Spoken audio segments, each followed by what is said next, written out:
दोस्तों आप सभी का स्वागत है इजी ज्ञान में। दोस्तों आज हम झारखंड आंदोलन से 90 प्लस मोस्ट इंपॉर्टेंट एमसीक्यूज़ को देखेंगे दोस्तों, जो कि आने वाले जेपीएससी एग्ज़ाम के लिए बहुत ही इंपॉर्टेंट है दोस्तों हमारा पहला सवाल है, सदान झारखंड में कौन है? सदान झारखंड में कौन है दोस्तों? तो सदान जो है गैर जनजातीय मूल निवासी है। दोस्तों अगर हम बात करें तो झारखंड में बाहर से आकर बसने वाले लोगों को आदिवासी क्या कहकर पुकारते हैं? तो वो दीकू कहकर पुकारते हैं दोस्तों। अगर बात करें झारखंड की कुल संख्या में सदानों का हिस्सा लगभग 60% है दोस्तों। सदान की भाषा जो है वो सदानी या सादरी कहलाती है और इनका जो मुख्य पेशा है ये कृषि कार्य है दोस्तों। चलते दोस्तों अगले सवाल की ओर। तो उससे पहले हमारा आंसर हो जाएगा यहाँ पे गैर जनजातीय मूल निवासी। चलते हैं दोस्तों अगले सवाल की ओर। हमारा अगला सवाल है कि प्रजातीय दृष्टि से सदान क्या है? दोस्तों प्रजातीय दृष्टि से सदान जो है ये आर्य है। क्या है? ये आर्य है। लेकिन अगर हम शारीरिक संरचना को देखें तो दोस्तों इनमें आर्य, द्रविड़ तथा औष्टिक तीनों के ही लक्षण दिखाई देते हैं।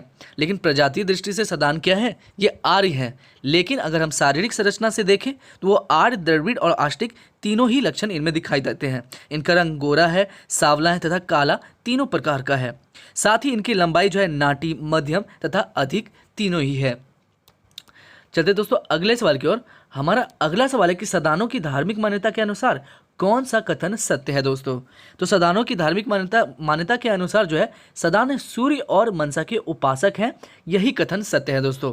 ठीक है, ये गलत है कि ये पूजा नहीं करते हैं। ठीक है, ये पूजा करते हैं, कुल देवी की पूजा करते हैं और सदान जो है पुरोहित और कर्मकांड से मुक्त नहीं है दोस्तों। ठीक है, तो ये वाला भी ऑप्शन गलत हो जाएगा और ये वाला भी ऑप्शन गलत हो जाएगा।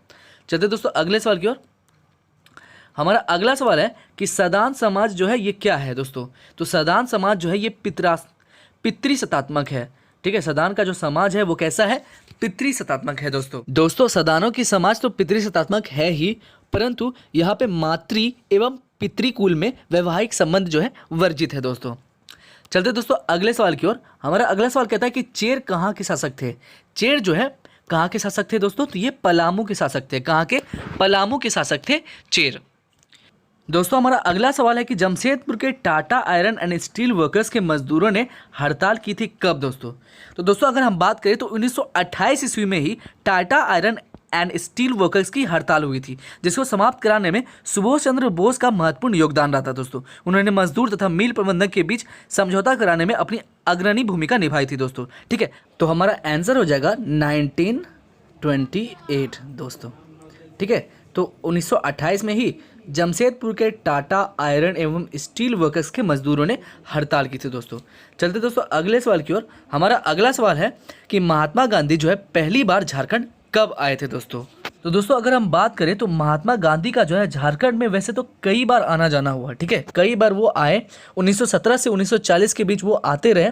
तो अगर हम बात करें पहली बार, तो उन्होंने पहली बार चंपारण आंदोलन के सिलसिले में झारखंड में प्रवेश किया था दोस्तों। तो वो प्रवेश क्यों किए थे आखिर? तो 29 मई 1917 को सरकार की तरफ से उन्हें एक पत्र मिला था। ठीक है, जिसमें उन्हें 4 जून को बिहार उड़ीसा के तत्कालीन lieutenant governor Edward Albert Gait से मिलने हेतु आग्रह किया था कि आप 4 जून तक पहुंच ही जाएं। ठीक है, इसके अतिरिक्त अगर बात करें तो श्यामा कृष्ण सहाय ने भी 1917 में जो है गांधी जी को रांची आने का उन्होंने इनवाइट दिया था। ठीक है, तो इसी संदर्भ में जो है 3 जून 1917 को ब्रज किशोर बाबू के साथ जो है पहली बार महात्मा गांधी जो है रांची आए। ठीक है, और इसी दौरान जो है गांधी जी श्याम कृष्ण सहाय के घर भी रुके और 4 जून को महात्मा गांधी की पत्नी कस्तूरबा गांधी तथा उनके पुत्र देवदास गांधी भी जो है ये रांची आए थे दोस्तों। ठीक है, तो आने के बाद जो है 4 जून से 6 जून तक 3 दिन बिहार के लेफ्टिनेंट गवर्नर अल्बर्ट गेट से उनकी वार्तालाप चली। तो दोस्तों यहाँ पे हमारा आंसर हो जाएगा 4 जून 1917। वैसे तो वो 3 जून को ही आए थे यहाँ पे। ठीक है, 3 जून को ही झारखंड में उन्होंने प्रवेश किया था। चलिए दोस्तों अगले सवाल की। अगला सवाल है कि मौलाना अबुल कलाम आज़ाद को 3 वर्ष के लिए कहाँ नज़रबंद कर दिया गया था दोस्तों? तो मौलाना अबुल कलाम आज़ाद को दोस्तों 3 वर्ष के लिए दोस्तों इन्होंने रांची में इन्हें नज़रबंद कर दिया था दोस्तों। कहाँ पे? रांची में। ठीक है, आगे दोस्तों अगर हम बात करें तो ब्रिटिश सरकार ने होम रूल आंदोलन के दौरान मौलाना अबुल कलाम आज़ाद को जो है रांची में नजरबंद करके रखा था। ब्रिटिश सरकार ने कोलकाता से अबुल कलाम आज़ाद को लाकर 31 मार्च 1916 ईस्वी से 27 दिसंबर 1919 ईस्वी तक रांची में नजरबंद रखा दोस्तों। ठीक है, अगर हम मौलाना अबुल कलाम के बारे में और जानें तो इन्होंने 1917 में रांची में अंजुमन इस्लामिया और मदरसा इस्लामिया की स्थापना में महत्वपूर्ण भूमिका निभाई थी दोस्तों। मौलाना अबुल कलाम आज़ाद ने अपने अलबेलाग प्रेस को बेचकर जिससे भी जितना भी पैसा उन्हें मिला उनसे उन्होंने मदरसा की स्थापना में लगा दिया था सारे पैसे के दोस्तों। तो हमारा जवाब हो जाएगा रांची। हमारा अगला सवाल है कि हजारीबाग जिला कमेटी कब स्थापित हुई।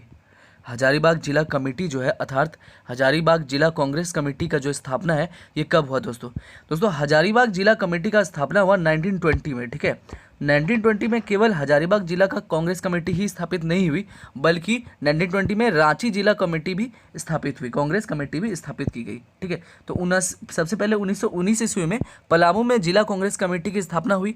ठीक है, हमारा अगला सवाल है कि झारखंड में हाट कर ना देने का आंदोलन किसने चलाया था।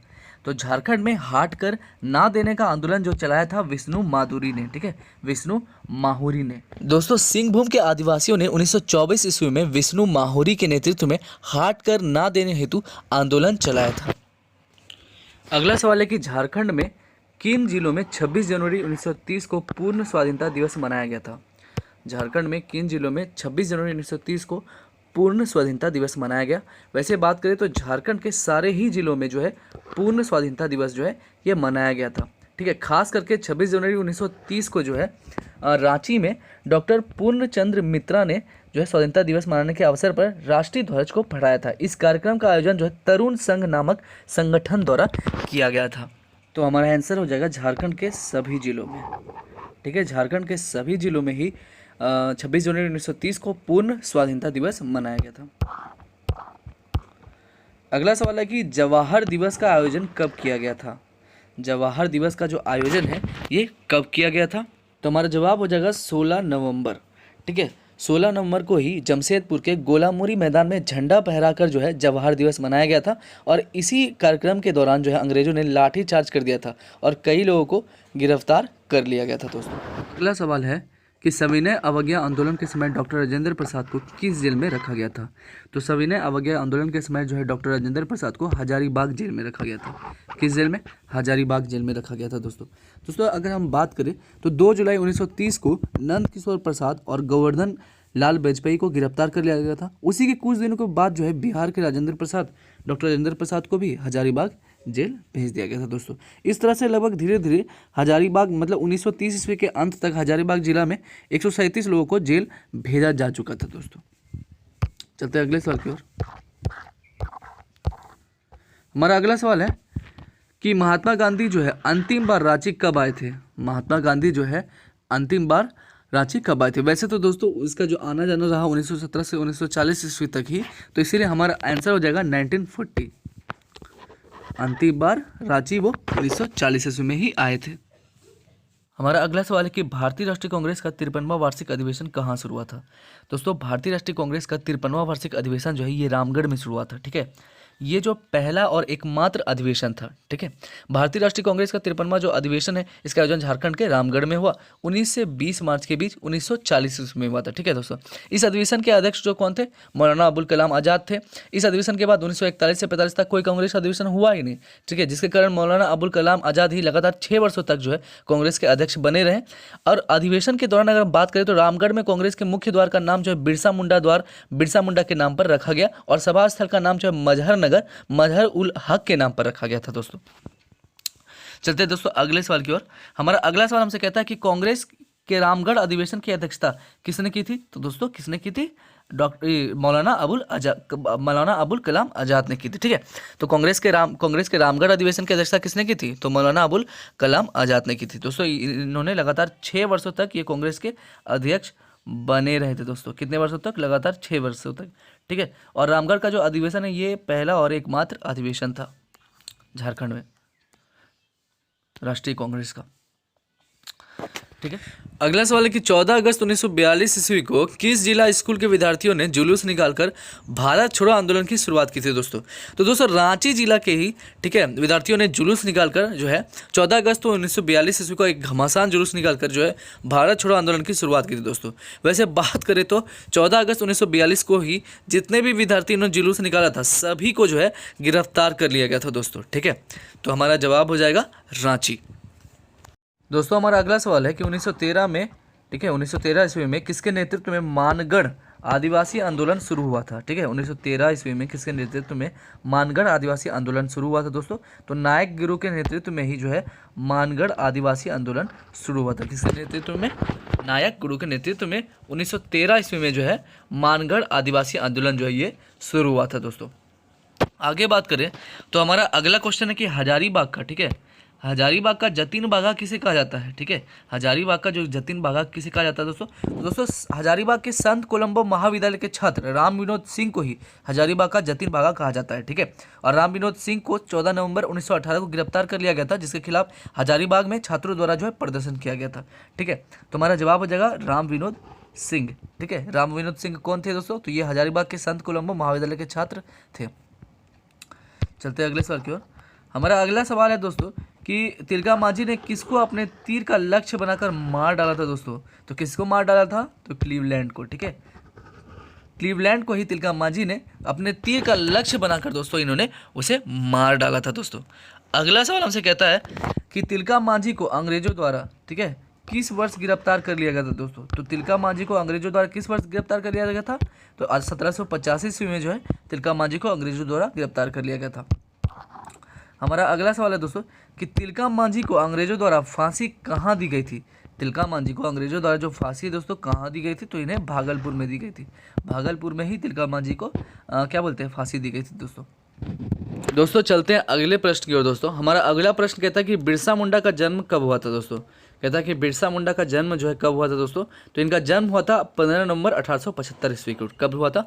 15 नवंबर 1875 ईस्वी को ही बिरसा मुंडा का जन्म हुआ था दोस्तों। कहाँ हुआ था? तो उलीहातू गांव में हुआ था। ठीक है, जो कि खूंटी जिले में है। ठीक है, अगर हम बात करें तो इनका जन्म जो है सोमवार को हुआ था, परंतु परिवार द्वारा बृहस्पतिवार के आधार पर इनका नाम जो है बिरसा रखा गया था दोस्तों। आगे बात करें तो बिरसा मुंडा का जो मृत्यु हुई थी कब हुई थी? तो 9 जून, ठीक है, 9 जून 1900 ईस्वी को बिरसा मुंडा की मृत्यु हुई थी। ठीक है, कहाँ पे? तो रांची जेल में। किसके कारण? तो हैजा के कारण। ठीक है, तो 9 जून 1900 ईस्वी को रांची जेल में हैजा नामक बीमारी के कारण ही जो है बिरसा की मृत्यु हुई थी दोस्तों।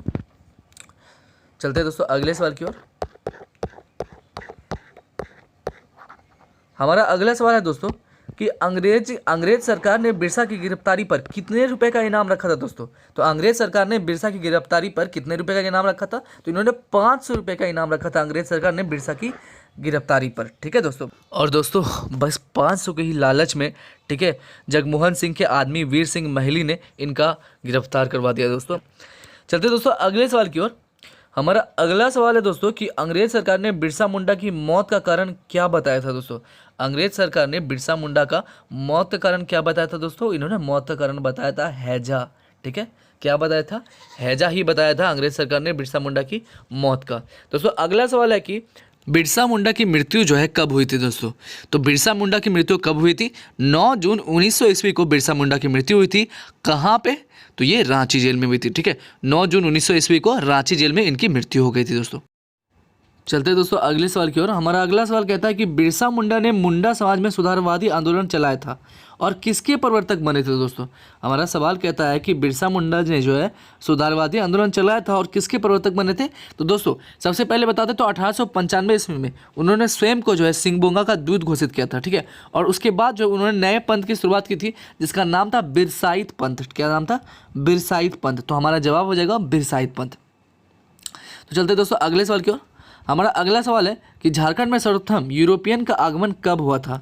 झारखंड में जो है सर्वप्रथम यूरोपियन का आगमन जो है दोस्तों ये कब हुआ था दोस्तों? तो झारखंड में सर्वप्रथम यूरोपियन का आगमन हुआ था 1749 ईस्वी में। ठीक है, 1749 ईस्वी में ही झारखंड में सबसे पहली बार यूरोपीय आए थे। चलो दोस्तों हमारा अगला सवाल है कि बुद्धू भगत का संबंध किस विद्रोह से था दोस्तों? बुद्धू भगत का संबंध था कोल विद्रोह से। ठीक है, कोल विद्रोह से बुद्धू भगत का संबंध था दोस्तों। दोस्तों अगर हम बुद्धू भगत की बात करें तो दोस्तों उसका जन्म जो है एक उड़ांव परिवार में 17 फरवरी 1792 ईस्वी को रांची जिले के चान्हो प्रखंड के अंतर्गत सिलगाई ग्राम में हुआ था दोस्तों। ठीक है, उन्होंने ब्रिटिश शासन और उनके समर्थकों एवं जमींदारों के विरुद्ध 1831 से 32 ईस्वी के प्रसिद्ध कोल विद्रोह का उन्होंने नेतृत्व किया था। ठीक है, कप्तान इम्पे के नेतृत्व में आए सैनिकों के खिलाफ लड़ते हुए 14 फरवरी 1832 ईस्वी को मातृभूमि की बलवेदी पर वो शहीद हो गए थे दोस्तों। बुद्धू भगत को झारखंड के ऐसे प्रथम आंदोलनकारी थे जिनके सिर पर जो है अंग्रेज सरकार ने सबसे ज़्यादा 1000 रुपये का पुरस्कार की घोषणा की थी दोस्तों। चलते दोस्तों अगले सवाल की ओर। हमारा अगला सवाल हमसे कहता है दोस्तों कि बुद्धू भगत को पकड़ने के लिए अंग्रेजों ने उन पर कितना इनाम रखा था दोस्तों। तो उन्होंने अंग्रेजों ने इन पर 1000 का इनाम रखा था। कितना? 1000 का इनाम रखा था इन्होंने अंग्रेजों ने बुद्धू भगत को पकड़ने के लिए दोस्तों। हमारा अगला सवाल है कि बुद्धू भगत की मृत्यु कब हुई थी दोस्तों। तो बुद्धू भगत की मृत्यु कब हुई थी? तो बुद्धू भगत की मृत्यु हुई थी 14 फरवरी 1832 ईस्वी को। ठीक है, 14 फरवरी 1832 ईस्वी को बुद्धू भगत की मृत्यु हुई थी दोस्तों। दोस्तों हमारा अगला सवाल है कि रानी सर्वेश्वरी को गिरफ्तार कर किस जेल में रखा गया था। रानी सर्वेश्वरी को गिरफ्तार कर जो है ये किस जेल में रखा गया था दोस्तों। तो इन्हें भागलपुर जेल में रखा गया था। ठीक है, रानी सर्वेश्वरी को गिरफ्तार कर उन्हें भागलपुर में जेल में रखा गया था। ठीक है, अगर हम रानी सर्वेश्वरी की बात करें दोस्तों तो इन्होंने जो है दमीने को ठीक है बनाए जाने के विरोध में ही अंग्रेजों के खिलाफ पहाड़ियों से मिलकर विद्रोह किया था। ठीक है, कब किया था? तो 1781 से 82 ईस्वी के बीच।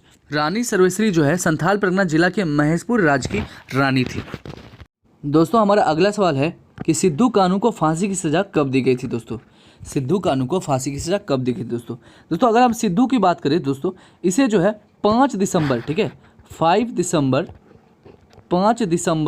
1855 ईस्वी में ठीक है इन्हें जो सिद्धू की जो अगर बात करें तो सिद्धू की फांसी जो है इन्हें 1855 में 5 दिसंबर को दी गई दोस्तों अगर हम कान्हू की बात करें तो कान्हू को जो है 23 फरवरी ठीक है 23 फरवरी 1856 ईस्वी को इसे भोगनाडीह में फांसी दी गई थी। ठीक है, 23 फरवरी 1856 ईस्वी को कहाँ पे? 1856 ईस्वी को भोगनाडीह में इसे मतलब फांसी दी गई थी ठाकुरबाड़ी परिसर में। दोस्तों हमारा अगला सवाल है कि चांद भैरव की मृत्यु कहाँ हुई थी दोस्तों। चांद भैरव की मृत्यु कहाँ हुई थी दोस्तों। चांद भैरव की मृत्यु जो है ये बरहैत में हुई थी। वहाँ पे अंग्रेजों ने इन्हें गोली मारकर मार दिया था दोस्तों। चलते दोस्तों अगले सवाल की ओर। हमारा अगला सवाल है कि दोस्तों कि 30 जून 1855 को सिद्धू कान्हू ने कहाँ पर जनसभा को संबोधित किया था। ठीक है, 30 जून 1855 ईस्वी को सिद्धू कान्हू ने कहाँ पर जनसभा को संबोधित किया था दोस्तों। तो भोगनाडीह में। ठीक है, भोगनाडीह में ही इन्होंने 30 जून 1855 को भोगनाडीह गांव में लगभग 400 गाँव के 6000 से अधिक आदिवासियों ने एक सभा की जिसमें अपना देश अपना राज का नारा दिया तथा विद्रोहियों का बिगुल फूंका गया। दोस्तों हमारा अगला सवाल है कि फरवरी 1856 में सिद्धू तथा कान्हू को कहाँ से गिरफ्तार कर लिया गया था दोस्तों। 1856 ईस्वी में सिद्धू तथा कान्हू को कहाँ से गिरफ्तार कर लिया गया था दोस्तों। तो इसे ऊपर बंदा से गिरफ्तार कर लिया गया था दोस्तों। चलते दोस्तों अगले सवाल की ओर। हमारा अगला सवाल है कि रांची के जगन्नाथ मंदिर की स्थापना किसने की थी दोस्तों। रांची के जगन्नाथ मंदिर की स्थापना की थी ठाकुर एनी शाह ने। ठाकुर एनी शाह ने ही रांची के जगन्नाथ मंदिर की स्थापना की थी। अगला सवाल है दोस्तों कि ठाकुर विश्वनाथ सहदेव का जन्म कहाँ हुआ था दोस्तों। ठाकुर विश्वनाथ सहदेव का जो है जन्म कहाँ हुआ था दोस्तों। तो इनका जन्म हुआ था सतरंजी में। सतरंजी में ही ठाकुर विश्वनाथ सहदेव का जन्म हुआ था। अगला सवाल है दोस्तों कि ठाकुर विश्वनाथ सहदेव ने किस विद्रोह का नेतृत्व किया था। ठाकुर विश्वनाथ सहदेव ने जो है किस विद्रोह का नेतृत्व किया था दोस्तों। तो इन्होंने डोरंडा सैनिक विद्रोह का नेतृत्व किया था। डोरंडा सैनिक विद्रोह का नेतृत्व किसने किया था। तो ठाकुर विश्वनाथ सहदेव ने। दोस्तों अगला सवाल हमारे पास कि ठाकुर विश्वनाथ सहदेव के सैन्य विद्रोह में इनके सहयोगी कौन थे। ठीक है, ठाकुर विश्वनाथ सहदेव के सैन्य विद्रोह में इनके सहयोगी कौन थे दोस्तों। इनके सहयोगी थे गणपत राय। कौन थे? गणपत राय ही इनके सहयोगी थे। अगला सवाल है दोस्तों कि ठाकुर विश्वनाथ सहदेव को फांसी कब दी गई थी दोस्तों। तो ठाकुर विश्वनाथ सहदेव को 16 अप्रैल 1858 ईस्वी को फांसी दी गई थी। कब? 16 अप्रैल 1858 ईस्वी को रांची के कमिश्नर कंपाउंड के एक पेड़ पर ठाकुर विश्वनाथ सहदेव को अंग्रेज सरकार द्वारा फांसी दे दी गई थी दोस्तों हमारा अगला सवाल है कि ठाकुर विश्वनाथ सहदेव को किस स्थान पर फांसी दी गई थी दोस्तों। ठाकुर विश्वनाथ सहदेव को जो है किस स्थान पर फांसी दी गई थी दोस्तों। इन्हें रांची, कहाँ पे? रांची के जो है कमिश्नर कंपाउंड के एक पेड़ से इन्हें लटका दिया गया था दोस्तों। अगला सवाल है दोस्तों कि शेख भिखारी का जन्म कब हुआ था दोस्तों। शेख भिखारी का जो जन्म है ये कब हुआ था दोस्तों, तो शेख भिखारी का जन्म हुआ था 1831 ईस्वी में। शेख भिखारी का जन्म कब हुआ था, 1831 ईस्वी में। अगला सवाल है कि शेख भिखारी निम्न में से किसके दीवान थे दोस्तों। शेख भिखारी जो है निम्न में से किसके दीवान थे, तो ये उमराव सिंह के दीवान थे शेख भिखारी। अगला सवाल है कि शेख भिखारी को अंग्रेजों द्वारा कहाँ गिरफ्तार किया गया। शेख भिखारी को अंग्रेजों द्वारा कहाँ गिरफ्तार कर दिया गया दोस्तों, तो इन्हें जो चुट्टू पालू घाटी में गिरफ्तार कर दिया गया शेख भिखारी को अंग्रेजों द्वारा। चलो दोस्तों अगले सवाल की ओर। दोस्तों हमारा अगला सवाल है कि शेख भिखारी को अंग्रेजों द्वारा फांसी दी गई थी कब। शेख भिखारी को अंग्रेजों द्वारा जो है फांसी कब दी गई थी दोस्तों, तो इन्हें 8 जनवरी 1858 ईस्वी को शेख भिखारी को फांसी दी गई थी। कब, 8 जनवरी 1858 ईस्वी को, ठीक है, इन्हें फांसी दी गई थी चुट्टू घाटी की पहाड़ी पर। चलिए दोस्तों अगले सवाल की ओर। हमारा अगला सवाल है कि शेख भिखारी के नेतृत्व में व्यापक पैमाने पर कहाँ विद्रोह हुआ था। शेख भिखारी के नेतृत्व पे जो है क्या बोलते हैं व्यापक पैमाने पर कहाँ विद्रोह हुआ था दोस्तों, तो व्यापक पैमाने पर हजारीबाग में विद्रोह हुआ था। ठीक है, शेख भिखारी के नेतृत्व में व्यापक पैमाने पर हजारीबाग में नेतृत्व हुआ था।